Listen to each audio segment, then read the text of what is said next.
అందరికి మనం చేస్తూ ఉన్నాను.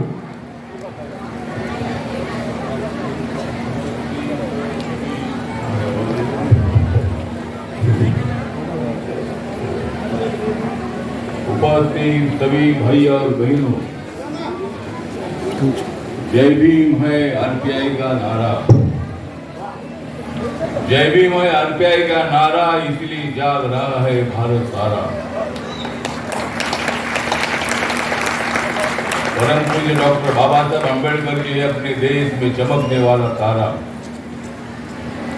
डॉक्टर बाबा साहब अम्बेडकर जी है इस देश में चमकने वाला तारा। दलितों के दुश्मनों के हम बजा देंगे बारा।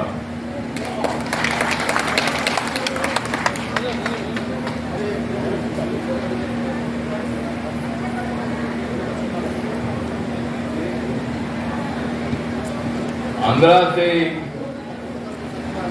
जो अलग राज्य बना,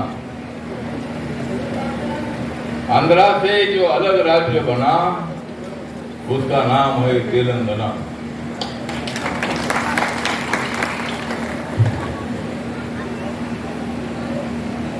हैदराबाद में किसी को आने के लिए नहीं है मना। हैदराबाद में किसी को आने के लिए नहीं है मना, क्योंकि सबको साथ दे रहा है अपना तेलंगाना। तो अभी हमारी जो मैडम है यम पूजिता, इन्होंने एक मेमोरेंडम मेरे पास दिया है और उन्होंने सहारा का बोला, लेकिन 50 करोड़ का मैं समझ नहीं पाया। देश की आबादी 134 करोड़ है और सहारा से संबंधित, ठीक है, जो सहारा से संबंधित जो आपका प्रॉब्लम है, जो सहारा कंपनी जो है, सहारा कंपनी में जो मजदूरों का प्रॉब्लम है, जरूर मैं जो सहारा के मालिक है उनको मैं लिखूंगा। और जो आपकी समस्या है, ये समस्या हमारी समस्या है। अगर कोई बेरोजगार होता है तो उसको मदद करने की जिम्मेदारी हमारी है। गरीब लोगों को न्याय देने की जिम्मेदारी हमारी है।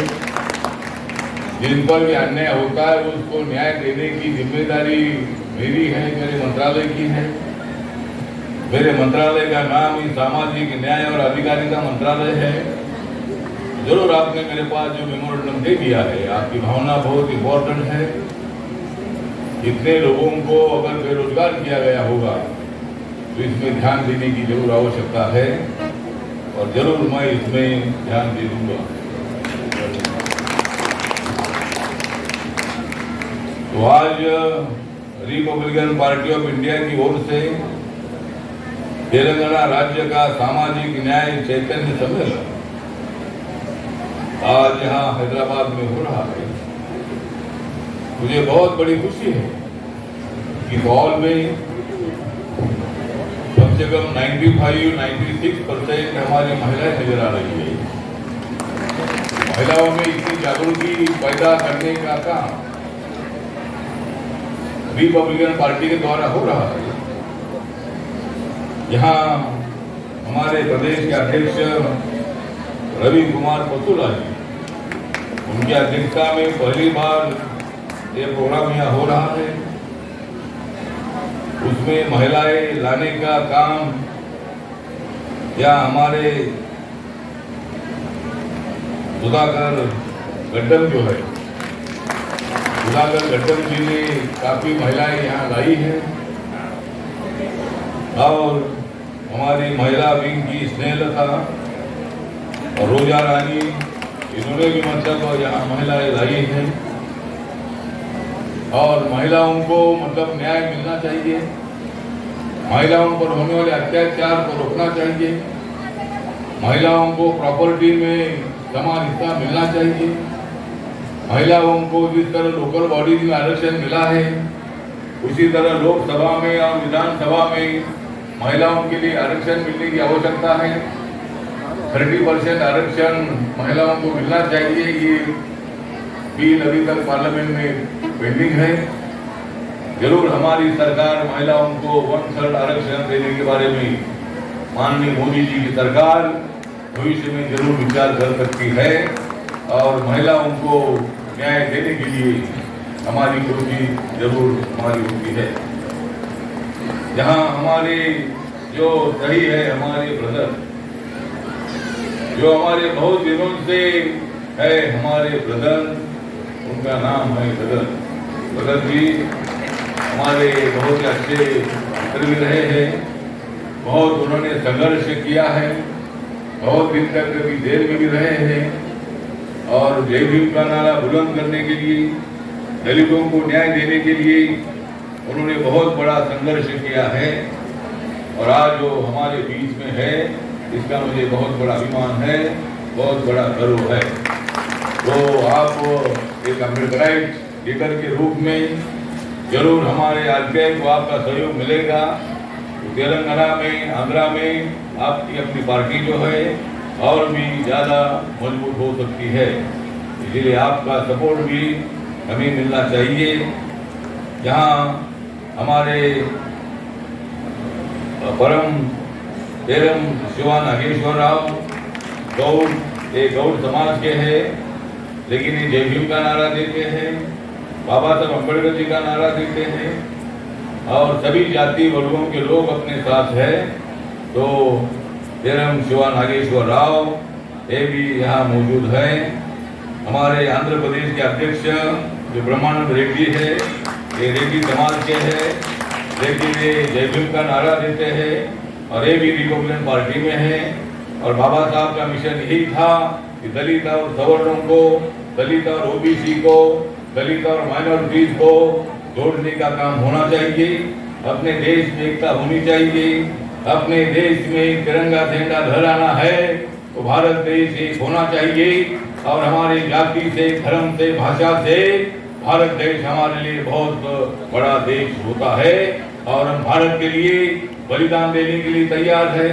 भारत के लिए खून बहाने के लिए हम तैयार है। दलितों के लिए तो हमारा काम चल ही रहा है, संघर्ष चल ही रहा है। न्याय मिलाने के लिए जिस तरह दलित के अंदर का मूवमेंट हमारा महाराष्ट्र में पूरे देश भर में चला और दलित के अंदर मूवमेंट ने दलितों पर होने वाले अत्याचार करने वालों को सबक सिखाने का काम किया था। हम किस पर अन्याय नहीं करते हैं, लेकिन अगर हमारे ऊपर कोई अन्याय करते हैं तो उस अन्याय करने वालों को एक जबरदस्त सजा करने का काम हम लोग करते हैं। इसीलिए आज यहाँ हम सब लोग इधर मौजूद है कि हमारे प्रभुदास जी हमारे राष्ट्रीय नेता है, तो मतलब अभी हमारे ऑल इंडिया की कमेटी पर है। हमारा एक श्रावण कुमार जी जो यहाँ का वर्किंग प्रेसिडेंट है हमारा स्टेट का, ये भी यहाँ मौजूद है। हमारे पन्ना सिंह के बेटे गौरव सिंह ये भी यहाँ मौजूद है और श्री लता है, ज्योति रमना है, रामा रमेश है, डॉक्टर सलमान है, सलमान इरफान है, रत्न प्रसाद है, प्रोफेसर विजय जोंद्रे है, रिडीमाला श्रीनिवासन है, जहाँ वगैरह नागेश्वर राव ये भी हमारे स्टेट के प्रेसिडेंट रहे हैं और ये मतलब अभी ऑल इंडिया कमेटी पर आए हैं। ये भी नेशनल कमेटी पर हमारे लीडर है, तो वो भी मतलब यहाँ मौजूद है। तो इतने तो यहाँ सैनिका अनिता है और अब्दुल रहमान है, रामन्ना मादिगा और हमारे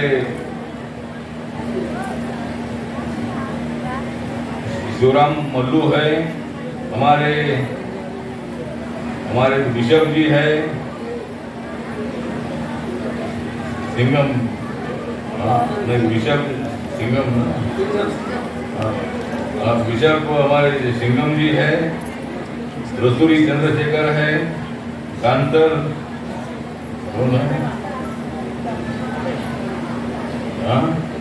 रमेश कांतर रमेश है, काशीराम कामले है,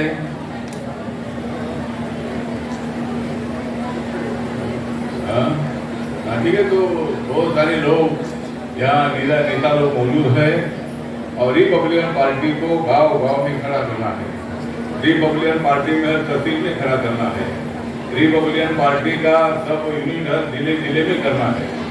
राज्य की कमेटी हमको बहुत स्ट्रांग बनानी है। सभी जाति वर्गों को अपने को जोड़ना है, चाहे किसी भी जाति का आदमी हो, बाबा साहब अम्बेडकर जी को मानने वाला कोई भी आदमी हो, बाबा साहब के संविधान को मानने वाला कोई भी आदमी हो, उन सबको इकट्ठा करने की जिम्मेदारी रिपब्लिकन पार्टी की है। और मुझे नरेंद्र मोदी सरकार में मंत्री बनने का मौका मिला है। बाबा साहब का मिशन था कि इलेक्शन लड़ो और सत्ता में आ जाओ। सत्ता में आने के लिए अपने अकेले पार्टी को मुश्किल है, इसीलिए अपन आरपीआई बीजेपी के साथ है, भारतीय जनता पार्टी के साथ है, नरेंद्र मोदी जी के साथ है। और आने वाले 2023 के चुनाव में हम सब लोगों को बीजेपी के साथ रहना है। और यहाँ केसीआर की जो सरकार है, ये सरकार ने जो वादे किए थे, ये वादे पूरे नहीं हो रहे हैं। इन वादों को पूरा बर्बाद करने का काम केसीआर ने किया है। अलग तेलंगाना बनने के बाद यहाँ के तमाम लोगों को न्याय मिलना चाहिए था, यहाँ के दलित क्रिश्चियन को न्याय मिलना चाहिए था, यहाँ के मुस्लिम को न्याय मिलना चाहिए था, दलितों को न्याय मिलना चाहिए था, लेकिन उनको न्याय नहीं मिल रहा है। और इसीलिए केसीआर की सरकार को यहाँ से हटाना है, इस सरकार को यहाँ से मिटाना है और बीजेपी आरपीआई को सत्ता में बिठाना है। तो ये जो काम है, ये काम आने वाले 2023 के चुनाव में हम सब लोगों को करना है। और इसी तरह हम ज़्यादा वोट बना लेते हुए आज महिलाएं बहुत बड़ी संख्या में आई है। महिलाओं की समस्याओं पर ज़्यादा ध्यान देने की आवश्यकता है। जो विधवा महिला होती है उनकी बहुत बड़ी समस्या होती है, उनके तरफ ध्यान देने की आवश्यकता है, उनको मदद करने की आवश्यकता है, उनको जॉब देने की आवश्यकता है, उनको स्वयं रोजगार देने के लिए बैंक का लोन देने की आवश्यकता है। इसी तरह आरपीआई के कार्यकर्ताओं ने ज़्यादा से ज़्यादा महिलाओं की तरफ ध्यान देने की जरूरी है। और बाबा साहब अम्बेडकर जी का मिशन जो है, ये बाबा साहब अम्बेडकर जी का संविधान सबका विचार करता है। बाबा साहब का संविधान ने सभी जाति धर्म के लोगों को जोड़ा है और अपने देश की लोकशाही लोकतंत्र है, ये लोकतंत्र बहुत ही बड़ा तगड़ा मजबूत है। अपने देश में बाबा साहब अम्बेडकर जी का संविधान कोई बदल नहीं सकते हैं। बाबा साहब अम्बेडकर जी का संविधान मजबूत करने के लिए नरेंद्र मोदी जी के साथ मैं उस मंत्रिमंडल में हूँ और बाबा साहब के संविधान को बिल्कुल हाथ नहीं लगेगा। बाबा साहब का संविधान सभी लोगों के लिए पवित्र है। बाबा साहब अम्बेडकर जी का संविधान सभी वर्गों को न्याय देने वाला संविधान है। बाबा साहब अम्बेडकर जी का संविधान सभी जाति वर्गों को और सभी भाषा के लोगों को न्याय देने वाला संविधान है। और इसलिए संविधान को मजबूत करने के लिए हमारी सरकार, केंद्र की सरकार प्रयत्न कर रही है। बाबा साहब के बहुत सारे मेमोरियल माननीय नरेंद्र मोदी जी ने पूरे करने का काम किया है। 26 करोड़ का मेमोरियल हो, डॉक्टर अम्बेडकर इंटरनेशनल सेंटर हो, मुंबई में हिंदू मिल की जगह 3600 करोड़ की वो जगह बाबा साहब मेमोरियल के लिए दी है। और वहाँ 450 फीट का बहुत ऊंचा स्टैचू बाबा साहब का खड़ा होने वाला है। और दुनिया में बहुत ही अलग सा एक मेमोरियल बाबा साहब का चैत्य भूमि के बाजू में वहाँ हिंदू मिल के जगह पर हो रहा है। 2 साल के अंदर वो पूरा हो जाएगा। तो इसीलिए बहुत सारे काम जो है ये काम अपनी सरकार कर रही है। लंदन में बाबा साहब अम्बेडकर जी का मकान खरीदा है, जहाँ बाबा साहब अम्बेडकर लंदन स्कूल में पढ़ते थे, तो उस मकान का मेमोरियल वहाँ पर बना के दिया है। और इसी तरह मतलब हमारी सरकार काम कर रही है। इसीलिए मैं रिपब्लिकन पार्टी ऑफ इंडिया के अध्यक्ष के नाते आप सब लोगों को अपील करना चाहता हूँ, जिस गांव से आप आए हैं उस गांव में आरपीआई की शाखा चालू करो, स्थापित करो। और रिपब्लिकन पार्टी की जो मेंबरशिप है, ये मेंबरशिप आपने बढ़ानी है। पूरे स्टेट भर में कम से कम 2,000-3,000 एक्टिव मेंबर जो है, एक्टिव मेंबर आपको बनाने की आवश्यकता है। हर जिले में 200, 300, 400, 500 इतने एक्टिव मेंबर बनाने की आवश्यकता है। और वो काम आप सब लोगों को करना है। खाली पद लेकर बैठने से काम नहीं होगा, सबके लिए काम करने की आवश्यकता है। और इसीलिए जो भी समस्या आपकी होगी, आप दिल्ली में मेरे पास आ सकते हैं, जरूर मैं आपको कोई मदद करूँगा। और आप लोगों ने सरकारी योजनाओं का फायदा उठाकर अपने पैर पर खड़ा रहने के लिए हम सब लोगों ने काम करने की आवश्यकता है। मेरे मंत्रालय की वेंचर कैपिटल फंड नाम की स्कीम है। 15 करोड़ तक शेड्यूल कास्ट के नौजवानों को लोन मिलता है। 25% हम लोग देते हैं। उस योजना का फायदा उठाओ। MSCB की योजना उसका फायदा उठाओ। खादी ग्रामोद्योग की योजना है उसका फायदा उठाओ, स्टार्टअप इंडिया में बहुत सारी योजना उसका फायदा उठाओ, मुद्रा योजना का फायदा उठाओ, अलग जो योजना है उस योजनाओं का फायदा आप लोगों ने उठाने की आवश्यकता है और उसके लिए आरटीआई के कार्यकर्ताओं को काम करना चाहिए। इन्हीं शब्दों के साथ आप सुबह से यहाँ आए हैं और आपने बहुत बड़ी संख्या में इस सम्मेलन में भाग लिया, इसीलिए मैं पार्टी के अध्यक्ष के नाते आप सब लोगों का हार्दिक हार्दिक स्वागत करता हूँ, आप सबको उम्मीद करता हूँ और ज़्यादा वक्त ना लेते हुए मैं 2 शब्द धर्म करता हूँ। जय भीम, जय भीम, जय भीम, जय तेलंगाना, जय तेलंगाना, जय तेलंगाना, जय भारत, जय भारत, जय भारत, जय भारत, जय भारत, जय भारत, जय आरपीआई, जय आरपीआई, जय आरपीआई, जय आरपीआई, जय आरपीआई, जय आरपीआई, जय बाबा साहब, जय बाबा साहब, जय बाबा साहब, जय बाबा साहब, जय बाबा साहब, जय बाबा साहब, जय अतवाले साहब। किसी को ऊपर मत आने देना, 1 by 1 ऊपर वाले खाली हो जाएंगे तो नीचे वाले आना। प्लीज आपको सिक्योरिटी वाले को बोल रहे हैं हम, किसी को ऊपर नहीं आने देना, ये ऊपर वाले एक तरफ से वैसे आके नीचे निकल जाना बस। एक टीम।